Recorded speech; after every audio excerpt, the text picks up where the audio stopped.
बहुत तबाही मचाई है, जिसकी वजह से सारे कारोबार बंद हो गए हैं और बेचारे गरीब, उनका तो रोजगार ही खत्म हो गया है। सही कह रही हो। इसलिए मैंने सोचा है कि कोरोना के मुतासिरीन के लिए पहले हमने राशन का बंदोबस्त किया था, पर अब मैं चाहती हूँ कि उनमें कुछ रकम नकद तकसीम की जाए, ताकि जो लोग बीमार हैं और घरों में हैं उनकी मेडिसिन का बंदोबस्त हो सके। और फिर मैं तुम्हें सुबह चेक साइन कर दूंगी, तुम वो रकम निकलवा कर गरीबों में तकसीम कर देना। ठीक। एक्सक्यूज मी, अस्सलाम वालेकुम। क्या नाजिश के अब्बू की डेथ हो गई कोरोना की वजह से? क्या? ठीक है, हम लोग अभी पहुंचते हैं जी। Very sad.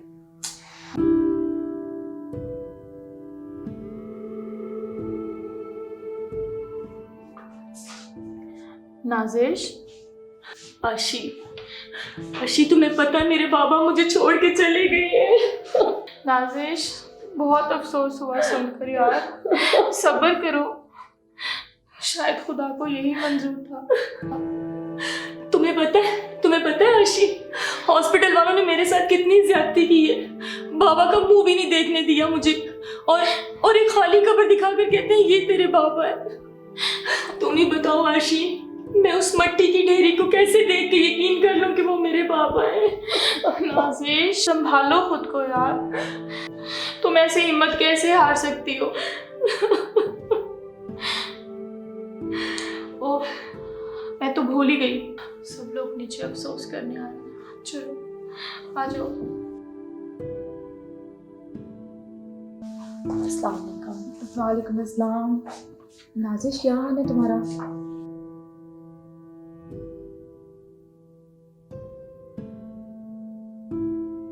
तुम्हारे वालिद की डेथ का बहुत अफसोस हुआ। अल्लाह पाक उन्हें जन्नत में आला मकाम अता करे। आमीन। तुम अपने आप को तन्हा मत समझना, हम सब तुम्हारे साथ हैं। अंकल की डेथ के बाद अब बिल्कुल अकेली रहेगी, तो हम सब दोस्तों ने आपके लिए कुछ सोचा है। क्या? हमने सोचा ये है कि पिछले साल के सारे गमों को बुलाकर हम नए साल को धूमधाम से वेलकम करेंगे। मम्मी सदब का बर्थडे भी तो है, वो भी तो सेलिब्रेट करेंगे। मगर अब सोचना ये है कि पार्टी करने के लिए वेन्यू क्या डिसाइड किया जाए। बस फैसला हो गया, बर्थडे गर्ल की बात को कोई नहीं टाल सकता। हम सब चित्राल जाएंगे। सदब, आई एम सॉरी, शायद मैं ना जा सकूं। कैसे ना जा सको?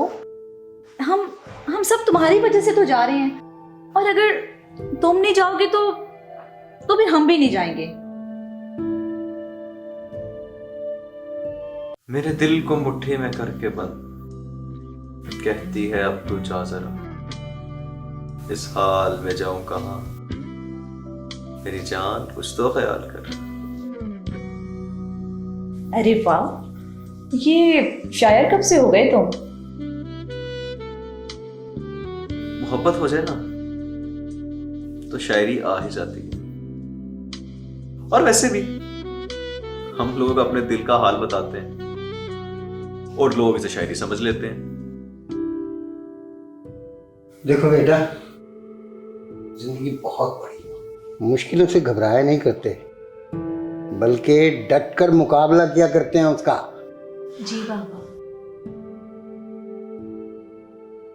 नाजिश, जी बाबा।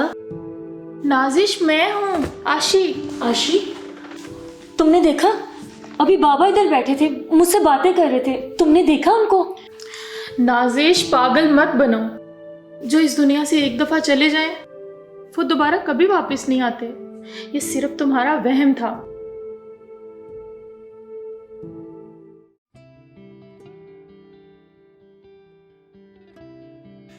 ओफ यार, इस एरा में तो आज मुझे थका के रख दिया।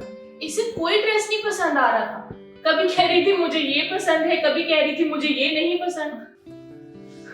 हर इंसान की अपनी ही पसंद होती है, और जो चीज उसे एक दफा पसंद आ जाए तो कोई और चीज पसंद नहीं आती। देखो, सिर्फ पहली बार ऐसा हुआ है कि मैंने ड्रेस वापस की है। आशी को तो ना बस वैसे ही बात को बढ़ा चढ़ा कर करने की आदत है। और आपने क्या खरीदा? मैंने कुछ नहीं खरीदा, मैं तो बस आप लोगों की वजह से चली गई थी, वरना मेरा कोई इरादा नहीं था कहीं भी जाने का। हमारी वजह से ही सही तुमने जाने का फैसला तो किया, और अगर तुमने शॉपिंग नहीं की तो तुम्हारी शॉपिंग मैं कर लूंगी। बस बात खत्म।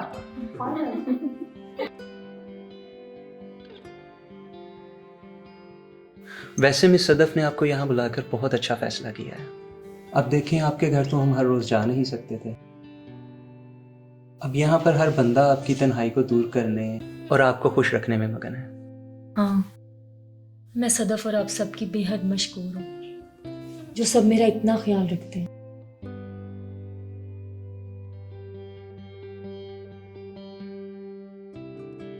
जिंदगी का सफर बहुत लंबा होता है नाजिश, इंसान तन्हा चलते चलते थक जाता है। हाँ सदफ, लेकिन अगर जिंदगी में तन्हा चलना ही लिखा हो फिर तन्हा ही चलना पड़ता है। साथ निभाने वाले तो मिल ही जाते हैं नाजिश, तलाश तो करनी पड़ती है। बाज़-औक़ात लोग आपके आसपास मौजूद होते हैं, मगर वो इसलिए भी हाथ नहीं बढ़ाते कि शायद उसी किसी सहारे की जरूरत ही नहीं है। हाँ नाजिश, हादसात तो जिंदगी का हिस्सा होते हैं, इनसे डरकर इंसान अपनी मंजिल का सफर तो नहीं ना छोड़ देता। नाजिश, अली एक बहुत अच्छा लड़का है और एक अच्छे बैकग्राउंड से ताल्लुक रखता है और तुम्हें पसंद भी करता है। हम अली का रिश्ता तुम्हारे लिए लेकर आए हैं। हम सबको आपकी बहुत फिक्र है, हम सब ने मिलकर ही फैसला किया है और मुझे उम्मीद है कि अली आपको बहुत खुश रखे। हम सब यहाँ पर रिश्ते की बात करने आए हैं और हम खाली हाथ बिल्कुल नहीं जाएंगे। ओहो, इतना बड़ा फैसला आशी, मैं इतनी जल्दी कैसे कर सकती हूँ? आखिर मुझे कुछ सोचने का मौका तो दो। सोचना किस बात का, गारंटी हमारी है। अगर कभी कपड़े धोने में या सालन पकाने में या झाड़ू लगाने में उसने तुम्हें तंग किया तो हमें एक कॉल कर देना, हम सब वहां आ जाएंगे। और वैसे भी हम लोग 5 हैं और इसके 10 पड़ेंगी, 5 इस गाल पर और 5 इस गाल पर, अगर ठिकाने आ जाएगी इसकी। आखिर गारंटी हमारी है। मगर आशी, मोहब्बत के फूल दिल में खुद ब खुद खिलते हैं, इन्हें जबरदस्ती खिलाया नहीं जा सकता। राइट, इसीलिए तो ये प्रपोजल अली की तरफ से है, क्योंकि अली हमारा बहुत अच्छा दोस्त है। जब से उसने अपनी पसंद जाहिर की है हम सब उसके साथ हैं। चलो आशी, मिठाई लेकर आओ। ओके, मैं अभी लेके आई।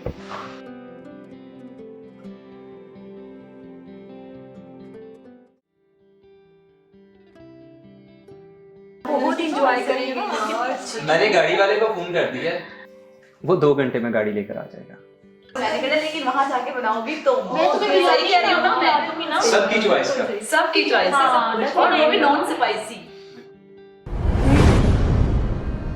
उमैर, क्या हुआ उमैर? उमैर, क्या हुआ? तुम्हारे चेहरे का इतना रंग क्यों उड़ा हुआ है? उसमें डॉक्टर आमिर से मिलने हॉस्पिटल गया। तुम्हें पता है मैंने वहां क्या सीन देखा? एक माँ अपनी बच्ची की जिंदगी बचाने के लिए रो रो कर उसकी जिंदगी की भीख मांग रही थी। क्या हुआ था उसे? उसके दिल का ऑपरेशन था और उसकी माँ के पास इतने पैसे नहीं थे कि वो अपनी बेटी के ऑपरेशन करवा सके। शायद उसे इस बात का यकीन था कि वो इसे नहीं बचा सकेगी। ये तो बहुत दुख की बात है कि कितने पैसे बताए डॉक्टर ने? 8 लाख रुपए। 8 लाख? ये तो बहुत बड़ी रकम है। मैं तुम लोगों के साथ चित्राल नहीं चाहता हूं और अपने हिस्से के पैसे निकाल के मैं उन माँ बेटी को दूंगा।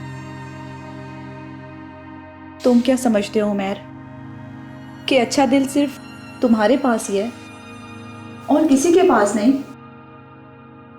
हम सब में से अब चित्राल कोई नहीं जाएगा, बल्कि हम अपनी जमा की हुई रकम उस औरत को देंगे ताकि वो अपनी बेटी का इलाज करवा सके। आप लोग मेरा साथ देंगे? हाँ सदफ, तुम्हारा फैसला बिल्कुल ठीक है, हम सब तुम्हारा साथ देंगे। क्यों? जी मैडम। आज मुझे बहुत खुशी हो रही है कि मेरे सारे फ्रेंड्स इतने अजीम हैं जो किसी की जान बचाने के लिए अपनी खुशियों तक को कुर्बान कर देते हैं। नया साल तो हर साल आता है, और अगर किसी की जिंदगी चली जाए तो फिर वापस नहीं आती। और अगर दुनिया का हर इंसान ये बात सोच ले तो मेरा ख्याल है कि दुनिया के सारे दुख खत्म हो सकते हैं और हम सब एक खुशहाल जिंदगी गुजार सकते हैं। तो आए हम सब मिलकर एक वादा करते हैं कि आने वाले नए साल में हम लोगों के दुख दर्द में उनके काम आएंगे, क्योंकि आंसू पोंछकर किसी के चेहरे पे मुस्कुराहट लाना ही एक इबादत है। सबकी जिंदगी में फिर बहार आएगी और जिंदगी फिर मुस्कुराएगी।